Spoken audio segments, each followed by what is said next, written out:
I got a comment the other day, and I just can't believe what it said.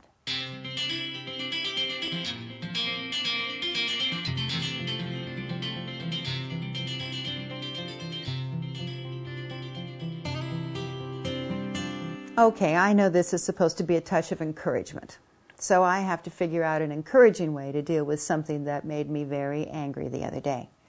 I was reading a comment from one of our viewers. Her heart was broken because her husband had passed away recently from a terrible illness, and now she felt very alone.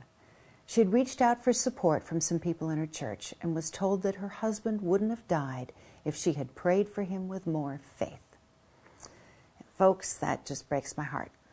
When I hear things like this, I just shake my head. I'm not close to being an expert on the Bible, but in my life, I have never found anything in there to suggest that the grace of God depends on how hard you pray. In fact, there have been times in my life when I was in so much pain or so much grief that I could barely pray at all. I couldn't do much more than lift up my head and cry out and hope that God could hear my heart. And those were the times when God's grace seemed to surround me more than ever. I've always found great comfort in something that C.S. Lewis wrote about prayer. Prayer doesn't change God, he said. It changes me. And that is why I pray, not to change God's mind or His plans, but to put myself into His hands and offer myself up to be used according to His purpose, even if I don't always understand it. In fact, I usually don't, at least not at first. It can be days or months or years before I can look back and say, aha, all things have indeed worked together for good.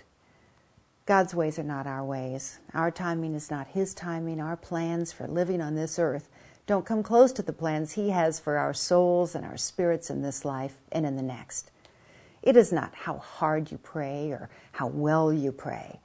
It's about to whom you pray. It's not about how much faith you have. It's about what you put your faith in. And for that lady who lost her husband, I hope you're listening today. I am so sorry that he is gone, and I believe he is with the Lord now. And I'm praying that God will bring into your life two things: the courage to walk away from anyone who would say anything so hurtful and flat out wrong. And I'm also praying for the grace that you will recognize a true friend that I know God will send your way, a true believer and a true source of encouragement and support to you right now when you need it the most. If you wrote that letter to me, you know who you are, and I hope you'll let us all know how you're doing. And if you know someone who's hurting and needs to be reminded of God's unconditional love, I hope you'll take the chance to pass it along with love today. See you soon.